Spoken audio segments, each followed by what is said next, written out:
eu vou falar com vocês, tá? Eu sei que muitos prestam só o Enem ou não estão em São Paulo, mas rapidamente eu vou pontuando aqui os vestibulares mais concorridos do Brasil para chegar no final da aula falar um pouquinho das 5 competências que eu sei que muita gente quer ver.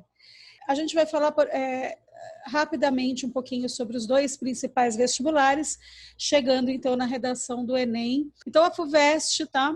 Nessa linha de raciocínio que a gente segue, diferenciando o Enem dos demais vestibulares, é uma instituição responsável pelo maior vestibular do país, que é o vestibular da Universidade de São Paulo, da USP. É uma das provas mais concorridas e a redação faz parte apenas da 2ª fase do processo. Eu uso esse exemplo da FUVEST para pontuar. Eu conheço muitos alunos que fazem o Enem, que também fazem a VUNESP, também fazem outras provas. A maioria das provas de redação são tratadas apenas na 2ª fase. Esse é um grande diferencial, porque o Enem concentra um número exorbitante de textos, né? Porque quando você tem prova só na 2ª fase, você já eliminou uma quantidade considerável de candidatos e a banca é menor. O que isso quer dizer? Tem menos textos para corrigir, né? A redação faz parte da 2ª fase do processo de ingresso, formada por 2 partes. A primeira possui 10 questões de língua portuguesa, cada uma com 2 itens, e a redação. E a segunda possui 12 questões, de 2 a 4 disciplinas, dependendo do curso que o candidato escolhe, né?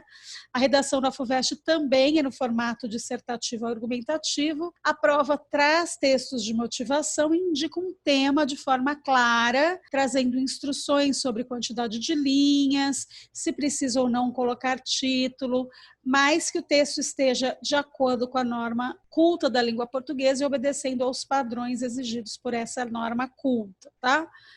E desobedecer as regras pode fazer, obviamente, que o candidato tenha menção ou receba nota 0. Aí eu já aproveito aqui, então, para falar para vocês sobre a questão do título na redação do Enem. Vocês colocam ou não o título? Devemos ou não colocar título na redação do Enem?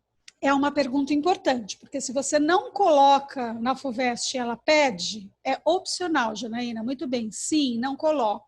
Então, é uma coisa importante que eu gosto de falar, vou falar outras vezes, mas é opcional. Sendo opcional, se você me perguntasse se eu colocaria, eu diria não, e por um motivo muito óbvio, tá? Uma vez o título não sendo obrigatório, se eu colocar e tiver um erro de ortografia nesse título, ele será contado, correto? Então, é um risco que eu corro desnecessário, uma vez que não é obrigatório. Mas tem uma questão mais impactante. Para colocar título, eu vou perder 3 linhas, porque eu coloco título 2, né? Pulo uma linha e começo na 3ª. Essas linhas podem me fazer falta no final, se o meu texto ocupar o número máximo de linhas.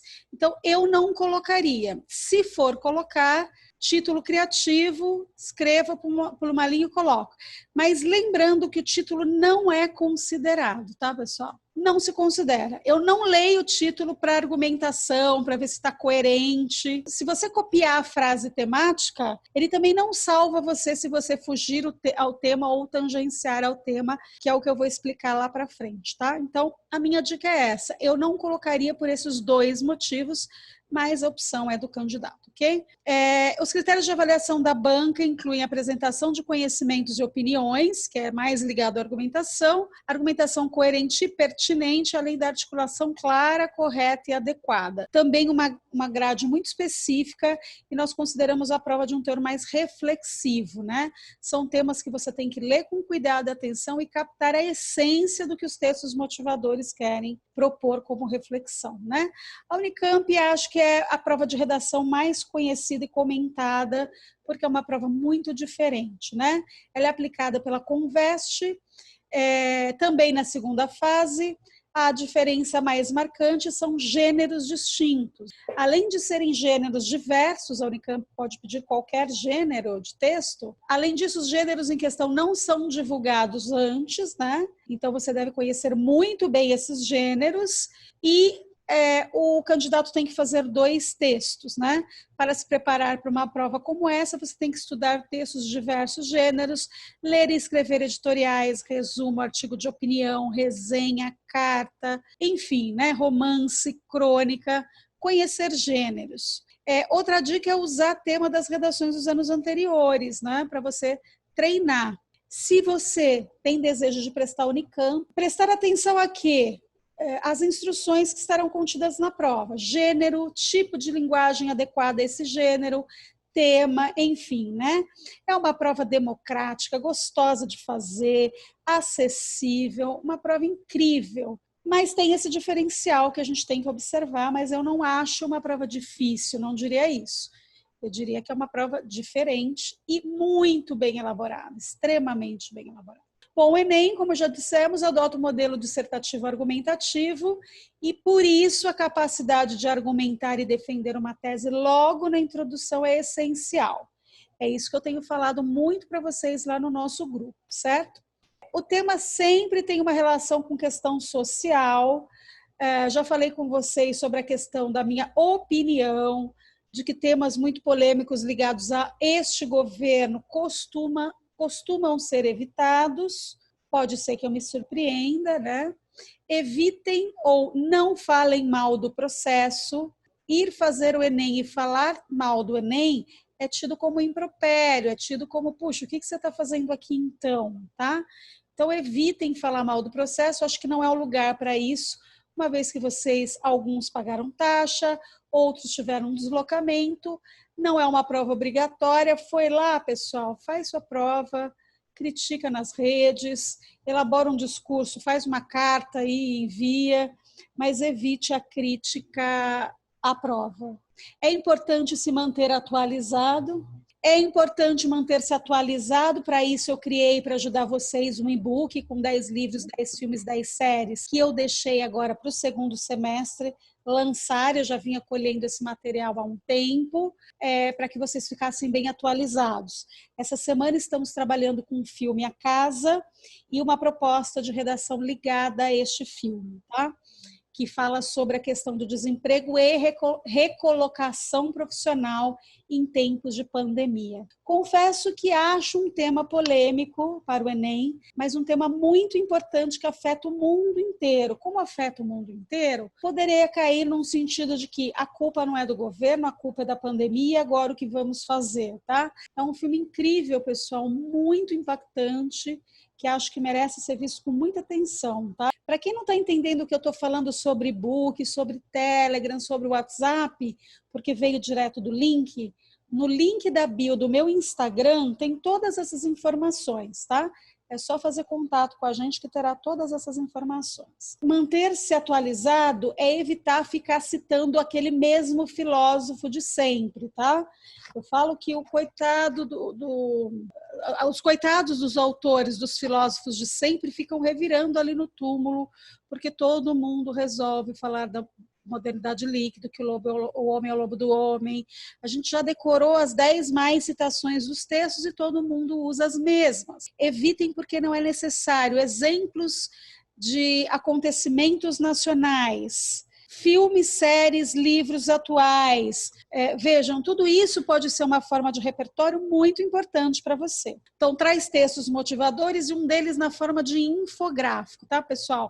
A gente não fala muito sobre o infográfico, dificilmente os professores falam sobre ele. A leitura do infográfico ela é muito importante, porque não é todo mundo que sabe ler, tá? E interpretar as informações, porque ler, ele tem normalmente 2 colunas, mas saber interpretar é algo que mais para frente também eu vou falar com vocês, tá? Mas não desconsidere, normalmente o infográfico é o texto mais importante, o que traz números e revelações contra as quais eu não posso ir, porque são números, são dados, tá? E quase todas as provas do Enem, se você olhar, um dos textos é um infográfico. Então, eles ajudam você a compreender o tema, e aí vem aquela dica ultra especial que eu deixo sempre para o pessoal que está aqui na aula. Pessoal, o ano retrasado, né, porque passado a gente não pode dizer, porque era novembro, quando foi sobre o controle de dados, a manipulação dos usuários pelo controle de dados, muita gente não sabia que a gente estava falando de algoritmo. Algoritmo hoje, acredito que vocês já sabem, que é o que se discute no filme Dilema das Redes, que a gente falou a semana passada, que são esses dados que nós deixamos como rastro cada vez que nós acessamos as redes sociais. Só que se você lesse o texto motivador, lá naquela fonte que tem embaixo do texto, os 3 textos continham a palavra algoritmo. O que eu quero dizer com isso? Acostumem-se a ler os dados dos textos motivadores, começando pela fonte. Todo mundo sabe que é a fonte, aquela letrinha miúda que tem embaixo, diz de onde aquele texto foi tirado, quando ele foi acessado. Todas essas informações são reveladoras, tá? Então, comecem por ali. Às vezes, aquela linhazinha responde uma parte importante do tema que muitas vezes o aluno despreza, o candidato despreza, tá? E aí, aquelas instruções sobre número de linha, atenção à norma culta, padrão de linguagem. Eu também queria dizer que vocês deveriam ter muito cuidado ao número de linhas. Uma linha a mais representa, no mínimo, 120 pontos a menos, tá? Porque as provas são escaneadas. Uma linha a mais que você escreve, o seu avaliador não recebe e ele vai dar o seu texto como inconcluído, né? Um texto que não terminou e você vai perder nota por causa de uma falta de organização, que é treinar na folha oficial. A gente tem uma aqui, tá? Se vocês quiserem, eu posso compartilhar com vocês. E cuidado que tem gente compartilhando também folha aí na internet que tem número de linha a mais, tá? Eu não sei qual é o objetivo de fazer isso, ela tem números repetidos, mas é importante treinar numa folha parecida com a do Enem para quem vai fazer manuscrita, porque este ano o Enem inaugura o formato de prova digital, tá? Uma particularidade da redação do Enem é a solicitação da proposta de intervenção, uma possível tentativa de solucionar o problema. Quem dera vocês tão jovens tivessem respostas que resolvessem problemas sociais tão graves quando nós temos no Brasil, mas é uma tentativa, é uma proposta, é uma reflexão. Tá? Importante que essa proposta esteja conectada com a sua argumentação. Eu não posso passar o texto todo dizendo que no Brasil tem fome e a minha proposta de intervenção ser... Eu vou dar um exemplo esdrúxulo aqui, tá?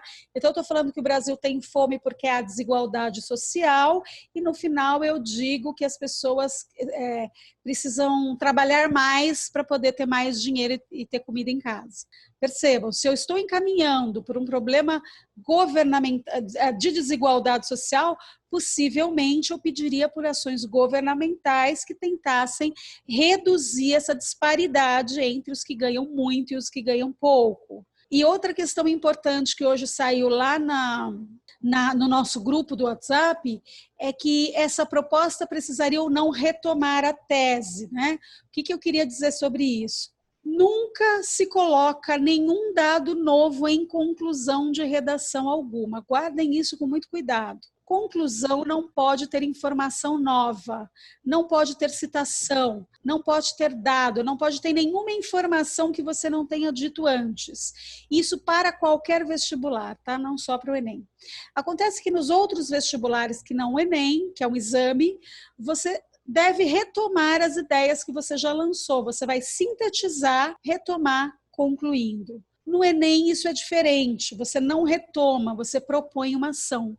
Isso quer dizer que você não precisa fazer as duas coisas. Você não precisa retomar, você até pode. Só que eu acho que se você tenta fazer isso, o seu parágrafo fica enorme, porque você tem que retomar e ainda criar 5 agentes. Eu penso que você deveria ir direto ao ponto. Outra coisa que me perguntam, proposta de intervenção deve estar no final do texto? Essa é uma ideia, tá? Mas não é obrigatório. Então, não é obrigatório. Agora, fica mais organizado o texto se você seguir esse padrão de deixar para o final, porque primeiro você defende uma ideia, argumenta para defendê-la e no final propõe uma ação, mas não é proibido que você, no segundo parágrafo, comece a elaborar a sua proposta, né? Assim, deve-se dominar todas elas a fundo para conseguir elaborar uma redação que alcance o tão sonhado 1000. Outra coisa absurda que eu tenho visto em grupos de WhatsApp também já saiu no nosso grupo. A escala de notas é entre 40 e 40 pontos, tá? Então, eu só posso dar as seguintes notas: 40, 80, 120, 160 ou 200. São essas notas que um avaliador dá. Aí você olha na sua grade do Enem, no seu espelho, e está lá que você tirou 140 pontos. Por que isso acontece? Porque somando a nota dos dois avaliadores, chegou os seus 140, tá? Mas nenhum avaliador dá para você 140 pontos. Ficou claro isso? Então, ou é 40, ou é 80, ou é 120, ou é 160, ou é 200. Porque o avaliador, ele marca uma bolinha. 1, 2, 3 ou 4. 1 é 40, 2 é 80, 3 é 120, 4 é 160, 5 a 200. Como vocês imaginam, o professor de português não é bom de conta. Imagina se eu tivesse que somar. Obviamente é o computador que faz isso. A gente marca a bolinha 1, 2, 3, 4, 5 e a conta é feita automaticamente, tá? Só para não gerar dúvidas, porque ainda há muita gente falando um monte de bobagem ou escrevendo coisas erradas, tá? Então, é assim que a nota é calculada, ok? Bom, então, como são as competências, eu vou falar de uma maneira muito rápida, porque o restante do nosso curso vai se dar em torno de explicar e detalhar cada uma delas, com exemplos, com pontuação mostrando, entrando em detalhes sobre cada uma delas, né? Cada vestibular tem uma grade e eu, corretora, não posso inventar nota, escolher como avaliar. Eu tenho uma grade e tenho que obedecer à grade. Ponto, tá?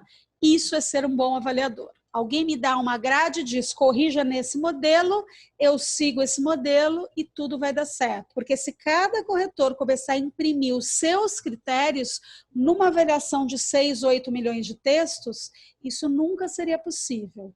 Por isso que um avaliador estuda no mínimo 3 meses para poder participar de um processo.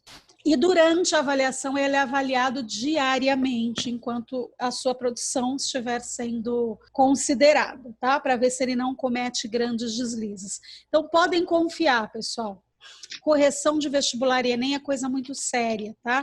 Por isso que eu fico tão brava quando o pessoal fica tentando vender coisas para vocês porque está na faculdade ou porque tirou 900. Não quer dizer que sabe gramática e muito menos que sabe escrever, tá? Que mais? Há critérios que são considerados em todas as provas, como atender ao tema e à proposta, ter coesão e coerência e possuir habilidade gramatical e vocabular. O que eu tenho notado no grupo? A habilidade gramatical e vocabular tem sido o maior problema até aqui.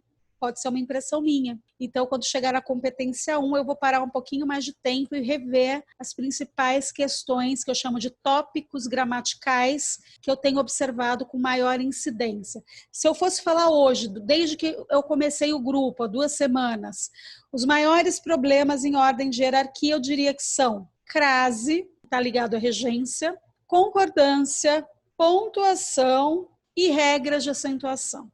Esse seria o top 5, se alguém lembrar de outro, pode incluir, mas possivelmente sejam os temas que eu vou revisar aqui com você, tá bom? Eu mesma, durante muito tempo, tive dúvidas sobre as diferenças entre coesão e coerência, eu expliquei a semana passada aqui para vocês, então eu elaborei um material bem simplificado aqui, que certamente vai ajudá-los, né? Então, falamos a semana passada para recordar, coesão e coerência. Um está ligado mais à forma e o outro está ligado mais ao conteúdo, né? A coesão é a estrutura do texto que está ligada à harmonia entre as partes que compõem esse texto. Por isso que eu digo que ele é mais da forma, né? É o que faz com que verbos, substantivos, pronomes e todos os outros termos utilizados na redação sejam organizados de forma a transmitir uma mensagem clara. Eu não posso falar que Rodrigo é o homem onde eu amo. Eu poderia dizer que é o homem que eu amo ou o qual eu amo. O Rodrigo é meu marido, tá, gente? Eu posso usar esse exemplo aqui com tranquilidade, porque, aliás, se você olha, lá está escrito amor. Ele está cadastrado assim lá no grupo, tá? É só para vocês não acharem que eu tenho vários. No momento, e há 15 anos é o único que eu tenho. Mas veja, eu estou brincando com vocês, mas o onde é o grande problema do uso do pronome relativo. O que é pronome relativo? Um termo que eu uso para retomar o termo anterior, para não fazer aquela famosa repetição de palavras que tanto o aluno tropeça, tá? Então, o qual ou o que eu posso usar, mas o onde neste lugar não. Esse seria um problema de desvio de coesão textual. A harmonia entre os parágrafos. No entanto, entretanto, porém, portanto, mas não se esqueçam que a coesão não é só entre parágrafos, tá? Ela também é inter, né? Ela é dentro do parágrafo, desculpa, ela entra dentro do parágrafo também, tá? É um quesito fundamental para desenvolver diversos tipos de redação, uma vez que o objetivo é descobrir quem são os candidatos capazes de se expressar de maneira articulada e com fluidez. Texto que tem fluidez é aquele texto que, quando eu leio, eu não faço paradas. Cada vez que eu paro num texto é porque ele tem problemas de coesão. Então, o texto com fluidez é o texto que eu leio e ele tem harmonia, ele flui, tá? É muito fácil de ver um texto assim. Ele é um grande diferencial no texto, tá? Se o texto for confuso, se as frases estiverem desconexas, será impossível obter uma boa nota. Como? Porque a gente tem que ficar decifrando o que o aluno quis dizer, o candidato quis dizer. Como vencer o problema, o desafio da coesão? Fazendo textos que corretores possam ler e apontar os erros com detalhamento. Às quartas-feiras, 20 horas, pelo YouTube, eu faço uma correção detalhada e esses vídeos ficam lá disponíveis no YouTube. Então, se você quer ver como é uma correção de fato detalhada, eu sugiro que você veja os vídeos e que esteja presente. E se você quiser que esse texto seja o seu, corrigido, é só mandar até quarta-feira no tema do desafio, tá? Lembrando que dessa vez eu coloquei textos motivadores lá no Telegram, tá? Então o ideal é ver a proposta lá no Instagram, mas pegar os textos motivadores lá no Telegram. Bom, então, pessoal, para ajudar existem outros elementos que estabelecem a coesão e eu coloquei também no Telegram uma tabela de conectivos que são os mais usuais e em que situações de enunciado que você pode usar, tá? Então, se alguém não tem, ele está lá porque no Telegram fica, né? E a coerência? Bom, o texto coeso é aquele que possui elementos que estabelecem uma ligação entre os termos de forma estruturada. Então, você deve usar conjunção, preposição, pronome, advérbio, locução adverbial, e eu vou falando sobre isso. E a correlação verbal. Um aspecto importante para que uma mensagem possa ser compreendida é a aplicação dos tempos e modos verbais de forma harmoniosa, tá? E verbo, gente, é o grande problema do brasileiro, porque a nossa conjugação verbal é complexa, tá? Então, você vai aprender fazendo e treinando. Para expressar as ideias de maneira lógica, é preciso escrever textos com articulação de tempo, né? Eu tenho visto muitos textos com esse problema, ele oscilando entre presente e pretérito. Esse é um erro de correlação verbal, fácil de corrigir, mas que tem que estar atento na hora de escrever o texto. Referências. Nesse caso, a correção ocorre porque se utilizam palavras que fazem referência ou reafirmam algo que já foi mencionado. Eu vou dar só um exemplo, tá, pessoal? Aqui a gente está falando de anáfora, catáfora, elipse, que são palavras difíceis, mas quando a gente chegar na competência 4, eu vou falar com mais detalhe.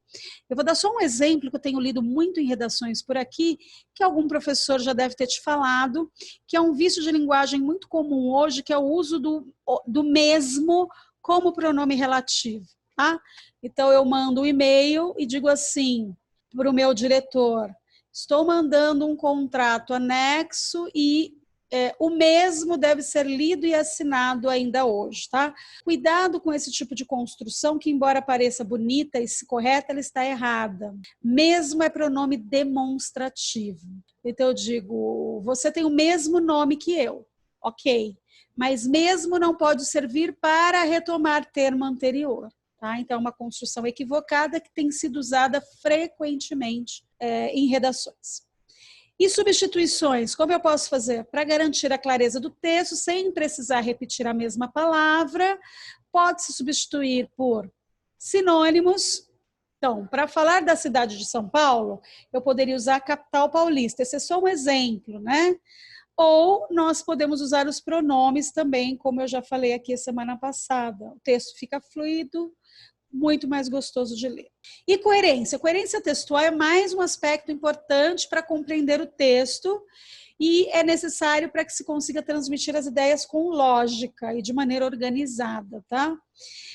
A coesão, então, está mais ligada à forma, como eu já disse, né? E coerência está relacionada ao conteúdo do texto. O enunciado pode ser coeso, mas falhar no quesito coerência. Então, para que a redação tenha coerência, você deve manter o foco no tema que está sendo proposto, sem incluir frases sobre assuntos diversos, evitando declarações contraditórias e ambíguas, que tenham um duplo sentido ou queiram dizer mais de uma coisa. qual é a ideia que eu tenho sobre falta de coerência em texto? Eu também já falei a semana passada, é quando o candidato quer agradar a banca. Então, ele é a favor da pena de morte, mas ele acha que a banca vai ser contra, então ele se posiciona a favor, mas num dado período do texto ele diz assim, mas seria bom, né, se criança que mata adulto, quer dizer, acaba caindo em contradição sem perceber, porque ele não está convicto daquilo que ele está afirmando, tá? Então, muito cuidado ao ler o texto, vendo se há uma condução de coerência em relação a todos os argumentos, tá?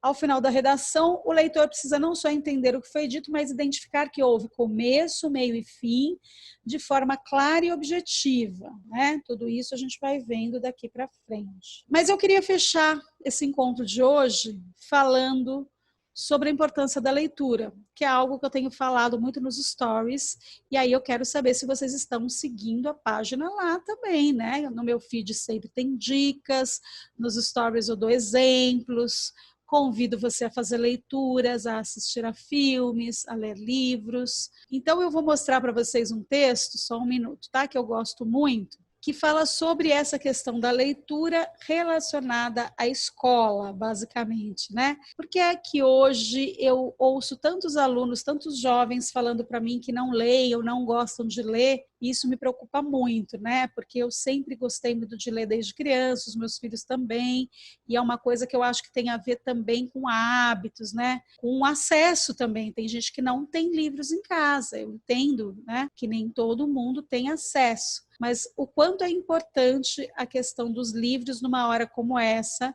em que você tem que se posicionar, ter ideias, etc. Então, esse é um texto da Lia Luft, que publica textos semanais na revista Veja. Eu sei que muita gente tem preconceito contra a revista, mas eu não estou preocupada. Se o texto é bom, para mim não importa onde ele tenha sido publicado.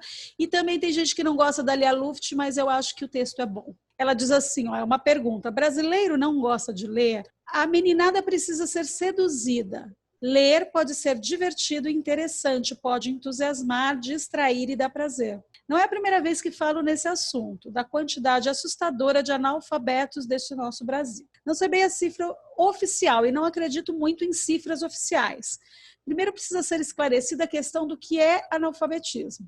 E para mim, alfabetizado não é quem assina o nome, talvez embaixo de um documento, mas quem assina um documento que conseguiu ler e entender. A imensa maioria dos ditos meramente alfabetizados não está nessa lista, portanto, são analfabetos, um dado melancólico para qualquer país civilizado. Nem sempre um povo leitor interessa um governo. Falo de algum país ficcional, pois quem lê é informado e vai votar com relativa lucidez. Ler e escrever faz parte de ser gente. Sempre fui de muito ler, não por virtude, mas porque em nossa casa livro era um objeto cotidiano, como o pão e o leite. Lembro de minhas avós de livro na mão quando não estavam lidando na casa.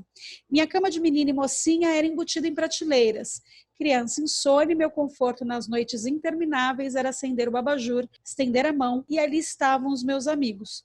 Algumas vezes acordei minha mãe esquecendo a hora e dando risadas com a boneca Emília, de Monteiro Lobato, meu ídolo em criança. Fazia mil artes e todo mundo achava graça. E a escola não conseguiu estragar esse meu amor pelas histórias e pelas palavras. Digo isso com um pouco de ironia, mas sem nenhuma depreciação ao excelente colégio onde estudei quando criança e adolescente, que muito me preparou para o mundo maior que eu conheceria saindo da minha cidadezinha aos 18 anos. Falo da impropriedade que talvez exista até hoje e que não era culpa das escolas, mas dos programas educacionais de fazer adolescentes ler os clássicos brasileiros, os românticos, seja o que for, quando eles ainda não têm o prazer da leitura. Qualquer menino ou menina se assusta ao ler Macedo, Alencar e outros. Vai achar enfadonho, não vai entender, não vai se entusiasmar. Para mim, esses programas cometem um pecado básico e fatal, afastando da leitura estudantes ainda imaturos.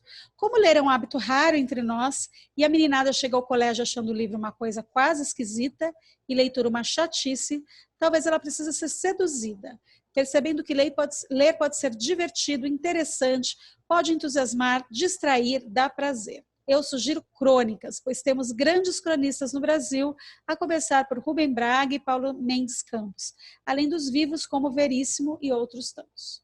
Além disso, cada um deve descobrir o que gosta de ler e vai gostar, talvez, pela vida fora. Não é preciso que todos amem os clássicos, nem apreciem o romance ou a poesia.